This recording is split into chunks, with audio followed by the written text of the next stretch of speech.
Mark 12:13 through 27. Later they sent some of the Pharisees and Herodians to Jesus to catch him in his words. They came to him and said, "Teacher, we know that you are a man of integrity. You aren't swayed by others because you pay no attention to who they are, but you teach the way of God in accordance with the truth. Is it right to pay the imperial tax to Caesar or not? Should we pay or shouldn't we?" But Jesus knew their hypocrisy. "Why are you trying to trap me?" he asked. "Bring me a denarius and let me look at it." They brought the coin, and he asked them, "Whose image is this, and whose inscription?" "Caesar's," they replied. Then Jesus said to them, "Give back to Caesar what is Caesar's, and to God what is God's." And they were amazed at him. Then the Sadducees, who say there is no resurrection, came to him with a question. "Teacher," they said, "Moses wrote for us that if a man's brother dies and leaves a wife but no children, the man must marry the widow and raise up offspring for his brother. Now there were 7 brothers. The first one married and died without leaving any children. The second one married the widow, but he also died, leaving no children. It was the same with the third. In fact, none of the 7 left any children. Last of all, the woman died too. At the resurrection, whose wife will she be, since the 7 were married to her?" Jesus replied, "Are you not in error because you do not know the Scriptures or the power of God? When the dead rise, they will neither marry nor be given in marriage. They will be like the angels in heaven. Now about the dead rising. Have you not read in the book of Moses, in the account of the burning bush, how God said to him, 'I am the God of Abraham, the God of Isaac, and the God of Jacob'? He is not the God of the dead, but of the living. You are badly mistaken."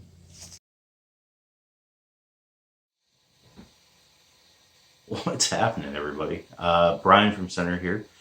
It is Friday. Congratulations on making it through another week. For many of you, I imagine, if I'm looking at my calendar over there correctly, you're getting to the last couple weeks of school. You guys are killing it. You're making this work from home. So just kudos to you. Also, just a quick note to all of our seniors that are being ministered to, that we talk to, communicate with. I want to extend my congratulations to you guys. It's been a heck of a year for you, and you found a way to persevere, to make your senior year happen. It may look a little different, but please know that in no way, shape, or form has any of this craziness taken away from your accomplishments. Above all else, I'd say it probably speaks to just how awesome you guys have done. So congratulations to the class of 2020. That being said, let's talk about our 2 passages here. It's all one for your sake. I read it all, but there's 2 stories or 2 encounters here.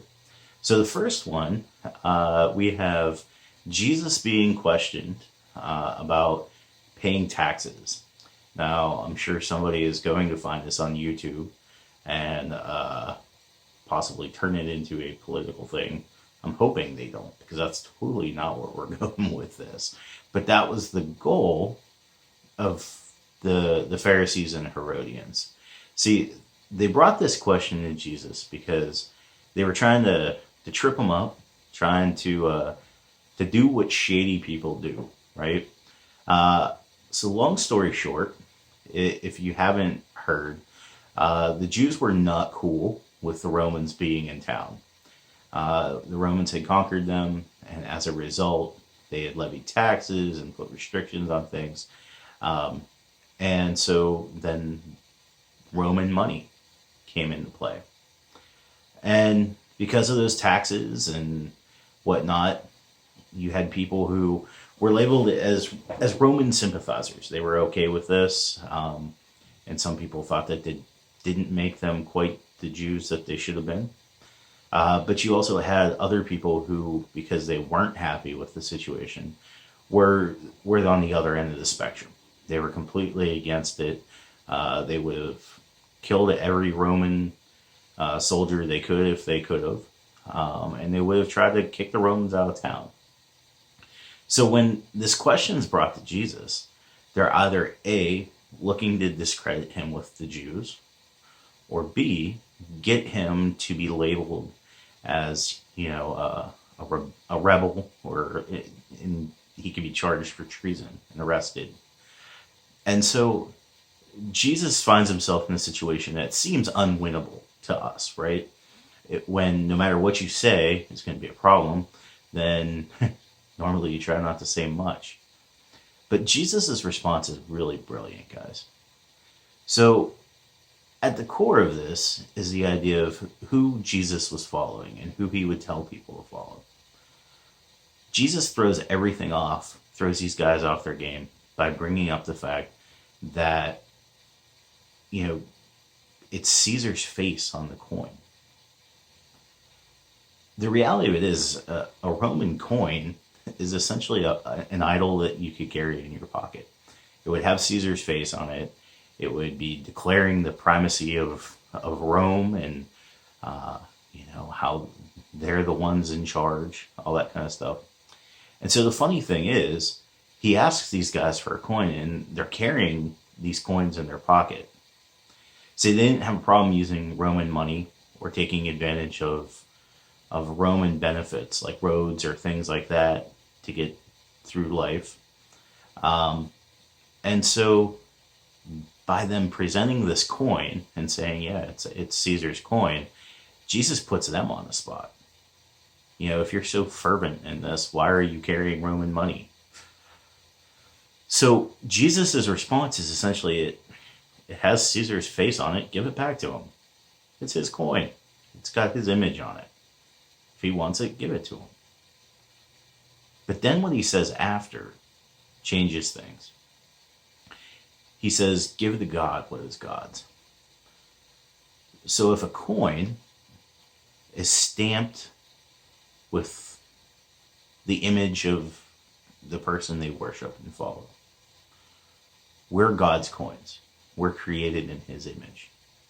And see, that's where shortly after this, Jesus gives the greatest commandment. And that's where that comes in. What are we supposed to give God? We're supposed to give God ourselves, our hearts, our minds, our strength, and we're supposed to love others as we love ourselves.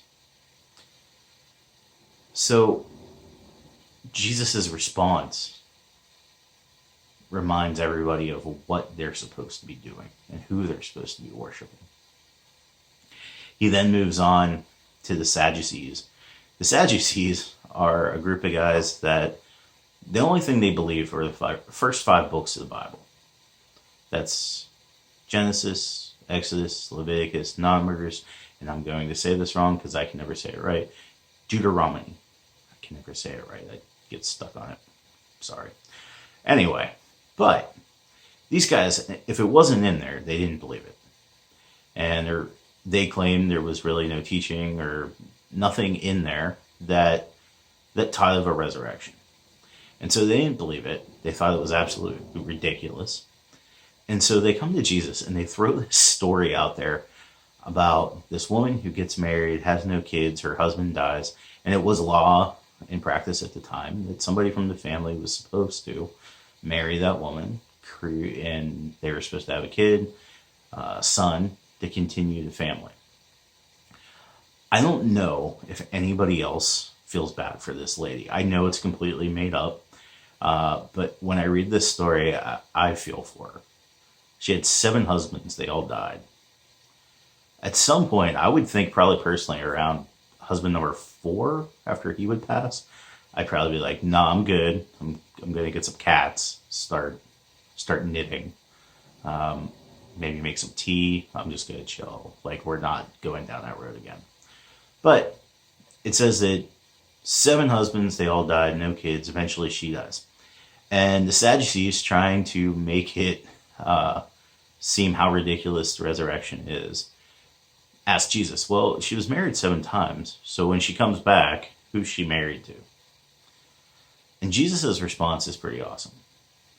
And there's a reminder in it for us as well.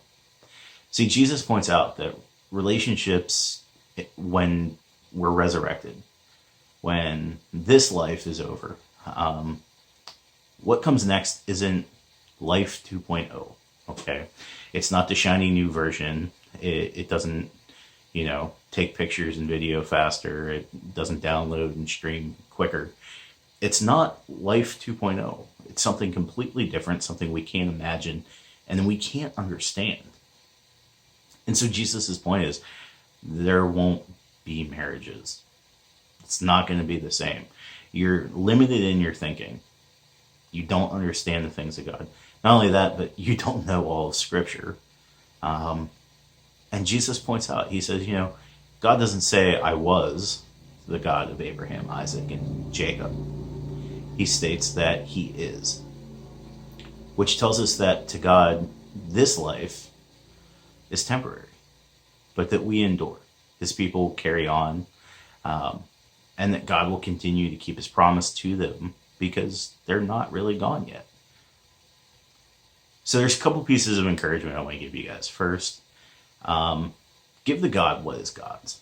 That's you, okay? Don't be afraid of that idea. If we seek God first, if we give him ourselves, the wisdom, the guidance on how to handle the rest of the stuff, the rest of life, will come. It may not come easily. You may have to pray for it and ask advice from others. But we'll find it. The priority has got to be giving God what is God's. The second thing is I want to encourage you guys. Sometimes it gets frustrating. It's hard to have hope in different circumstances. And a lot of times that's because we're limited to what we understand now. So I want to encourage you guys to hang in there and to look ahead, to know and have faith in the fact that what Jesus is doing and what is to come will not be the same as this. It's going to be greater, it's going to be better, and it's going to be more than we can understand. Hope you guys have a great weekend. Hang in there. Again, congratulations to our seniors. God bless.